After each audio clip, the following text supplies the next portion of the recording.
Hi, I'm Mitch, and welcome to the Restoration Road, where my guest today is Gran Roberts. You know, through the prophet Ezekiel, God says, I will remove your heart of stone. I'll give you a new heart of flesh. I'm going to put a new heart, a new spirit in you. And because of our fallenness, by birth, by choice, each one of us needs a new soft heart in order to experience the restoration He has in store for us. Gran not only needed a new heart spiritually, but a new one physically. And you're going to be amazed at the miraculous story of healing by the God of the universe in Gran Roberts. Gran, thank you so much for being here today. That was my pleasure. You're a walking miracle. I feel like we're connected. You were the ACD Museum marketing director. Is that the right term? Yeah, I did that for 5 years. And then at Auctions America, the art director in the design department? Yes. 2 jobs I greatly enjoyed. So here at the Kruse Museum with all these cars, we're right at home, right? Oh, it's always good to come back to Auburn. I love the cars. It's one of my favorite places in the world. Well, you're married to Jamie. Yeah. And you have a daughter, Courtney. Yes. And in 2007, probably around September, between there and January 2008, you started sensing symptoms of an illness. Can you describe what was going on? Yeah, I was going about my life at the museum where I was working at the time, and for a while things were great and things were normal. And one day around that time, I started noticing my trip from my car to my desk started to become harder. And I thought, well, what is this? I'm 30 years old at the time. This should not be an issue. I started running out of breath. And, I went to the doctor. They said it was pneumonia at first. And after about 2 months, nothing was changing. And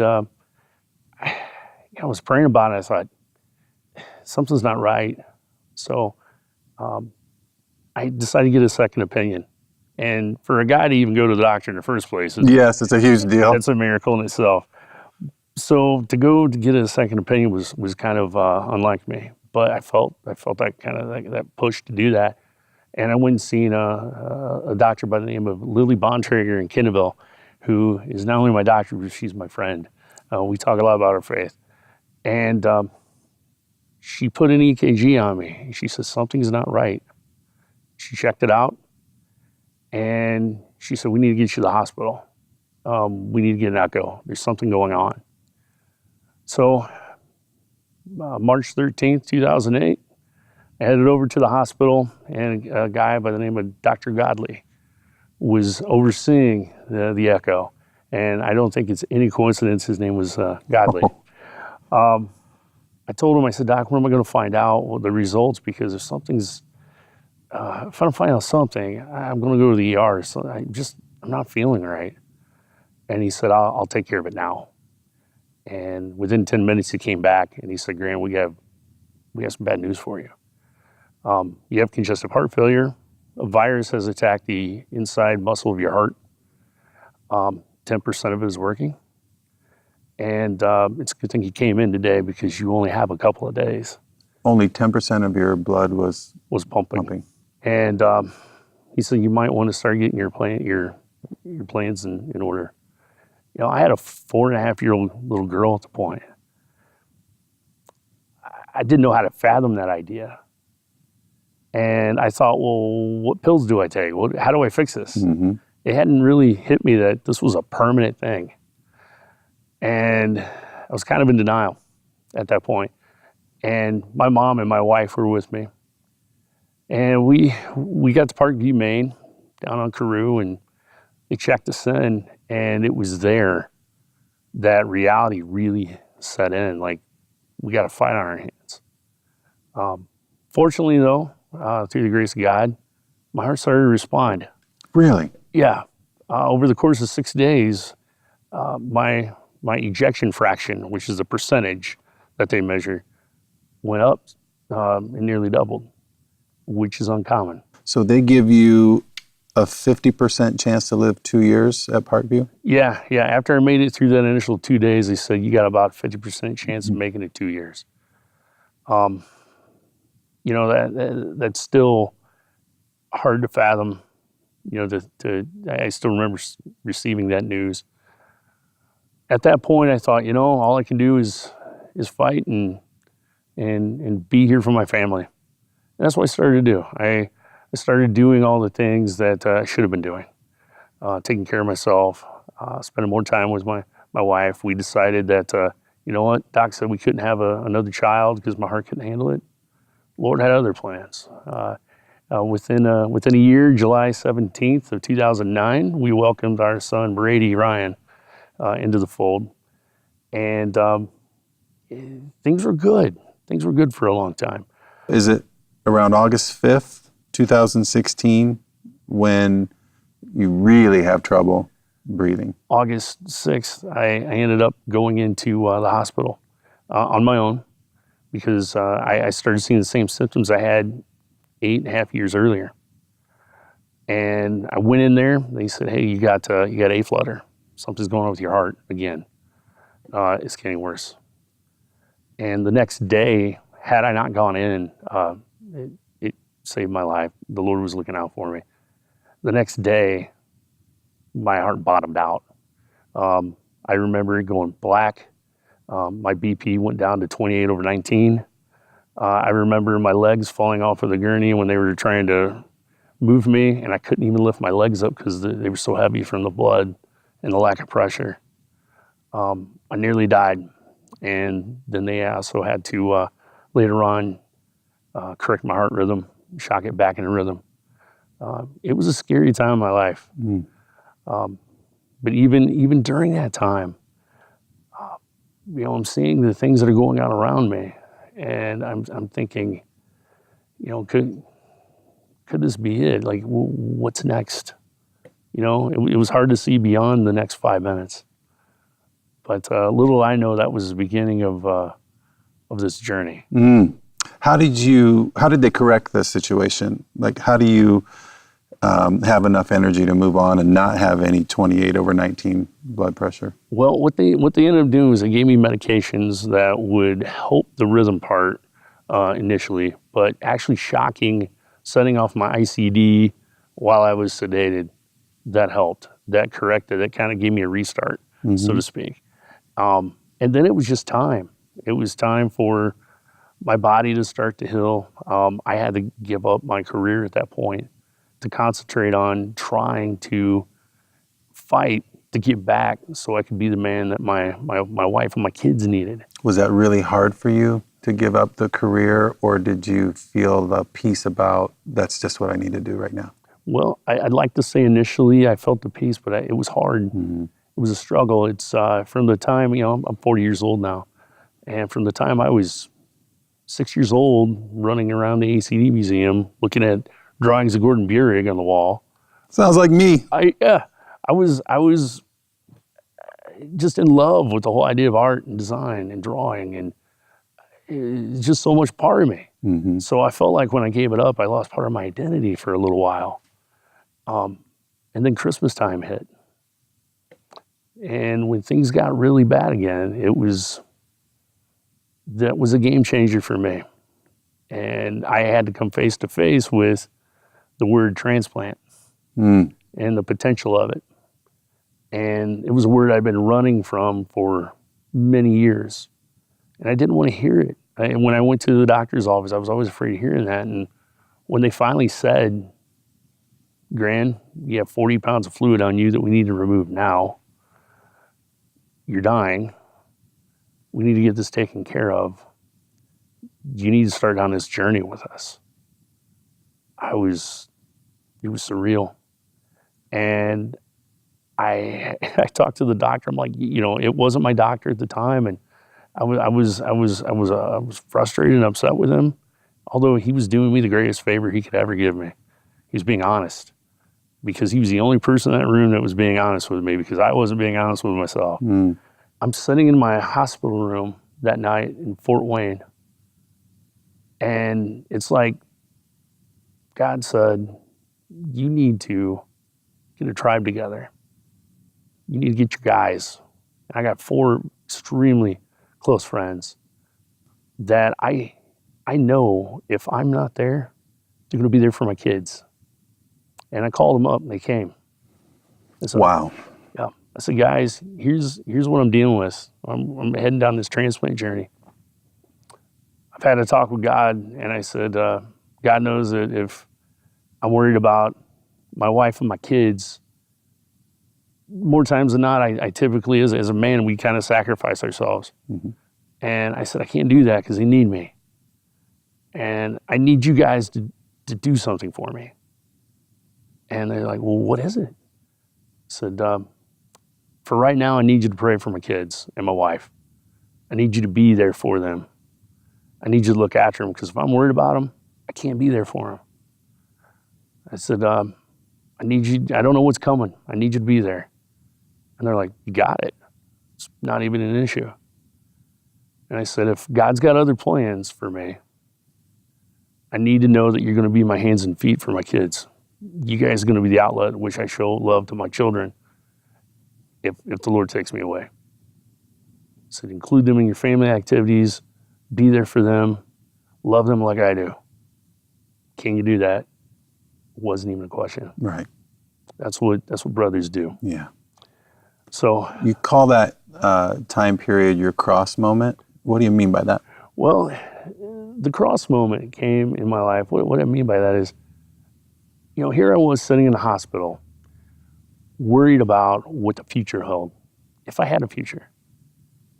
I wasn't really so much worried about myself. I was worried about my family, my kids, being there for them. I knew the Lord's got a place for me in heaven. But as a father, I want to be there for them. And I was thinking, how are we going to get through this, Lord? And the Lord is if peace came over me at that point in time. And it's like he said directly to my soul, he said, Gran, are you going to be afraid? Are you going to let your kids see you fear this? Or are you going to fight for them? Because at some point in time, your kids are going to have their cross moment. They're going to have their Goliath. They're watching you. And if you lie down right now, they're going to lie down then. So if you're going to fight, you need to fight. Because you're not only fighting for yourself, you're fighting for them then. So January, just a week or so after the Christmas episode, you end up with directions to go to IU Methodist Hospital. And you're meeting with a transplant cardiologist? Yeah. I met with a transplant cardiologist by the name of Angela Britson. Amazing lady. I love her to death. Her and Cynthia take care of me down there. I started that journey. It was about 3 weeks after I got out of the hospital. And, nervous because you don't know what's going to happen. You're not really sure. And in the meantime, the Lord puts on my heart, I want you to do this Fight Club thing. And I thought, I can't walk 60 feet right now, Lord. Why do you want me to do a Fight Club program? I didn't really know much about it, but I knew it was physical at times. So here I am prepping to go down to IU Methodist, and I've got this, it's really clear that the Lord wants me to do this. And this is just a prompting in your spirit. You had heard of Fight Club, and he's saying, let's do this. Yeah, Fight Club was founded 7 years ago, and it's in roughly 500. There's 500 kids have been sent out across the country and around the world. Other countries like China, Cuba, Chile. It was created in Goshen by a fellow by the name of Pastor Jim Brown with Grace Community Church. And a friend of mine, Matt, attends there. And for 5 years, he tried to get me to do this, but I was always busy and didn't have time, the general excuses we tend to make. And I was physically able then. Well, here I am now with all the time in the world, but not physically able. And I'm getting ready for a transplant journey. I'm like, none of it made sense to me. And next week it comes up at church. Fight Club? Yep. They're introducing it at Stones Hill, and I'm going, okay, Lord, I get it loud and clear. I'll do this, but I have no idea how it's going to happen.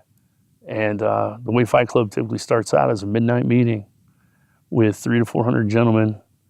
And they have a campground in North Webster that for our local chapter through Grace. And I remember sitting in my house at 10:30 at night going, Lord, this is the craziest thing you've ever had me do. I physically don't know how I'm going to do this. You couldn't walk 60 feet, right? No, I'd been on a cane at that point in time.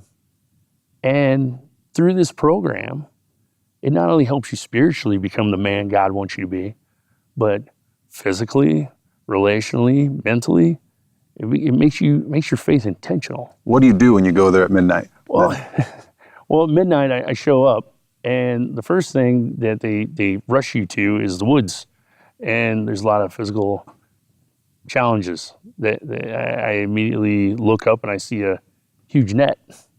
I can't climb it, and I'm going, come on, Lord. I look down, and underneath that net is my best friend, Matt. He goes, I got you. We'll get you through this. Matt led me through the physical portion. I couldn't do anything that night. Got past that part. And then all of a sudden, the spiritual side of it, like the real reason, at that point in time, I find out why I'm there. And it's the first rule of Fight Club is we tend to not talk a lot about Fight Club. But I can tell you it impacted my life. That is awesome. It's because you don't want people to come up with any ideas, so to speak. But I can definitely talk to you about my journey. It's amazing. Like, it affects every part of your life. And within 12 weeks, it's a 10-week journey, but within 12 weeks, I was walking my first 5K. Are you kidding? No.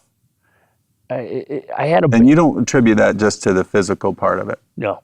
The physical side of it was a bonus. Here's what I attribute to that. Being willing to submit and to show up, and then having 300 to 400 brothers around you, people I'd never met. Now I could call them up at 3 o'clock in the morning, and they'd answer the phone. I know they would. It's the closest thing I've seen in civilian life outside of military. It really is a brotherhood. And these guys were praying for me the entire way. These guys were helping me see that my weakness was actually my greatest strength. Being willing to own up to my weaknesses and to accept my circumstances and be able to kind of break myself down, so to speak, and allow that to happen, I think allowed God to use me in that regard. And for that, I'm forever grateful. You said Fight Club's based on Nehemiah 4:14. Yes, it is. After I looked things over, I stood up and said to the nobles, the officials, and the rest of the people, don't be afraid of them. Remember the Lord who is great and awesome, and fight for your brothers, your sons, your daughters, your wives, and your homes. Yep. That's powerful. Oh, very much so. So what transpires with your heart?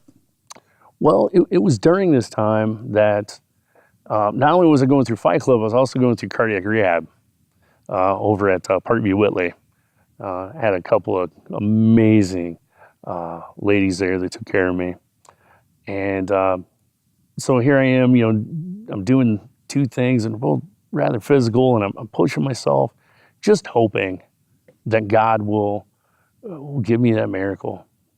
I really, during this time, I have no idea what the real plan is. I'm just listening and doing. And what ended up happening was we started noticing my heart reacting again.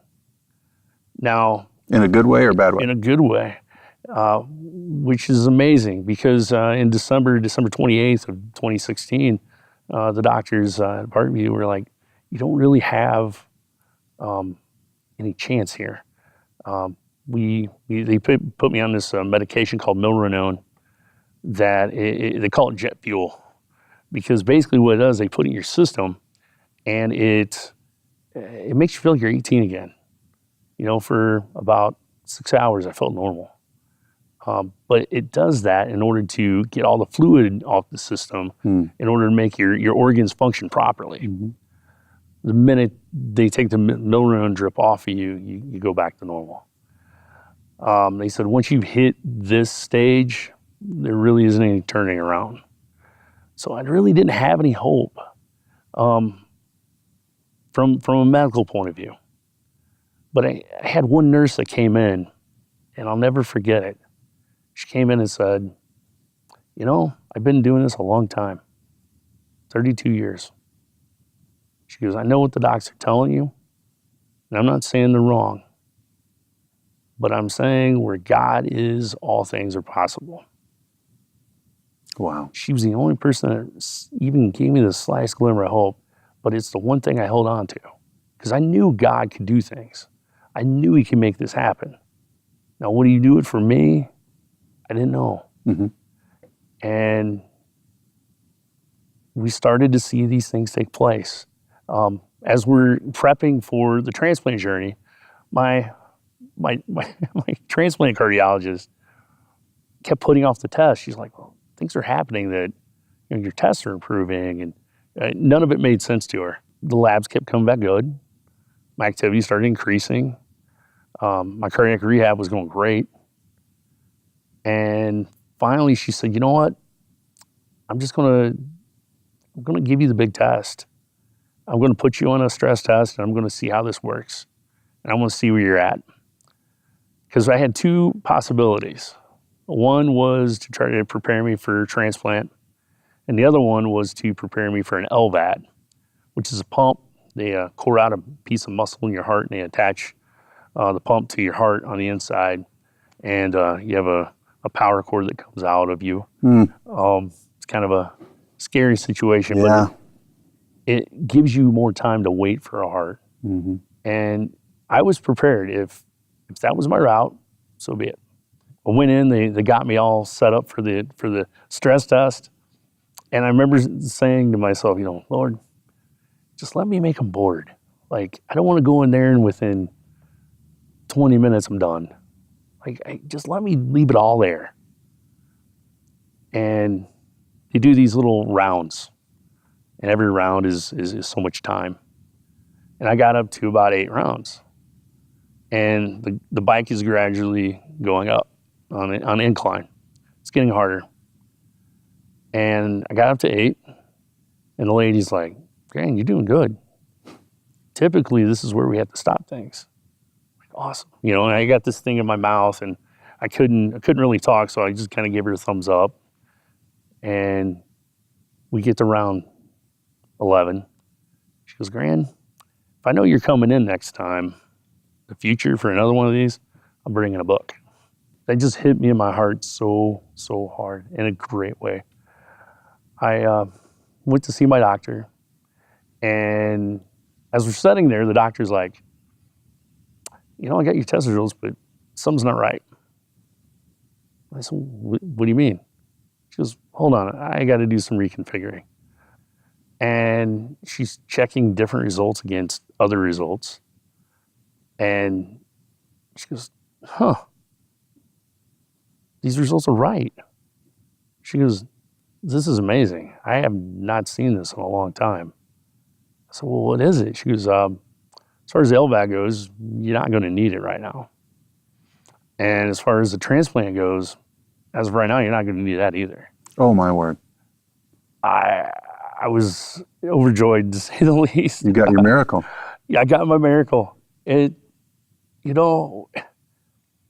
pray these things will happen, and you hope. But many times in my life, I know I've never put the work into it as you should in these cases. This is one case where I really feel like God gave me the ability to listen and to put that work in and to be obedient. And I got that miracle. Since then I've completed another chapter of Fight Club. I led a squad of men through this last chapter of Fight Club. I'm starting a journey at a church with a group of men, Joshua's Men program. I've been able to help other men that are dealing with the same situation that I'm in. Right after the first chapter of Fight Club, after graduation, I had a text from a gentleman that was one of my Fight Club brothers, and never met him. He said, Gran, I saw your video. I've had congestive heart failure for 2 years, but I haven't wanted to really say anything about it. I'm really scared, and I don't really know what to do. He had just had his first baby girl the last day of Fight Club. And he said, I got this daughter, and I have a wife, and I need to do what you're doing so I can be there for him. He goes, can you help me? And I said, definitely. So it enabled me to have breakfast with him, talk with him. He's a great guy. I saw him get baptized a few weeks ago. Wow. I understand now, like, why I am afflicted with this. You know, like Paul had his affliction. And sure, there's times where you say, you know, Lord, why? Why do I need this? But it keeps me humble, and it gives me purpose. And many times I've told people this is actually, while it's the scariest things happened to me, it's one of the greatest things happened to me, because it makes me look at my life, those around me, appreciate them more, love them, appreciate everything I have, and the time that we're given, and how to be effective and use it. And if I didn't have this affliction, I know I wouldn't be thinking about those things. So, Gran, I just want to thank you for using your pain for a purpose, allowing God to use, another cliche, your test for a testimony. But it's amazing. We all say that and that we should do that, but then as guys, we tend not to. And you're being used by God in a mighty way to bring his heart restoration to others. Thank you so much. I appreciate it. Thanks, Mitch.